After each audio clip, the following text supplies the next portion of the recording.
Aujourd'hui, dessert régime. Mais pour changer des éternelles salades de fruits, je vous propose une mousse au chocolat sans sucre ni beurre. Et oui, c'est possible, rien que du chocolat avec une petite saveur en plus. La mousse au chocolat, qu'est-ce que c'est finalement? Des blancs d'œufs et du chocolat. Tout le reste, c'est du gras, enfin c'est du superflu. Eh bien moi, j'ai tranché dans le superflu, je n'ai gardé que l'essentiel et en plus, c'est bon. Alors le chocolat, il m'en faut 300 grammes pour 6 personnes. Et moi, je trouvais la méthode la plus simple, c'est encore de le casser directement dans son sachet.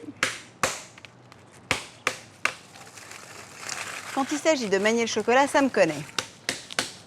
Et maintenant, pour le faire fondre, au lieu de le mettre au bain-marie comme le veut la tradition culinaire ancestrale, moi c'est micro-ondes, 3 fois 20 secondes en remuant à chaque fois.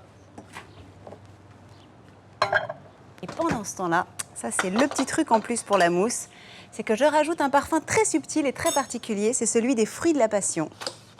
Pour 300 g de chocolat noir, je compte 4 fruits de la passion. Alors vous écrasez bien les grains pour récupérer un maximum de jus.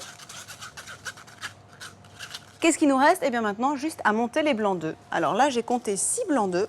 Pour obtenir les blancs les plus gonflés possibles, on commence à une puissance assez douce et on augmente progressivement, toujours pour faire rentrer le maximum d'air dans les blancs. Un petit tour de moulin à sel pour que ça monte mieux. Et l'idée, que vous mettiez le chocolat dessus ou les blancs d'œufs, c'est toujours de soulever la préparation de façon à ne pas casser les blancs.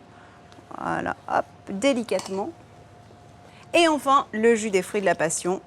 Et maintenant, on va mettre le tout au frais pendant au moins 5 heures. Et dire que c'est une recette qui est conseillée à ceux qui ont des problèmes de cholestérol, ça doit être le plaisir qui soigne.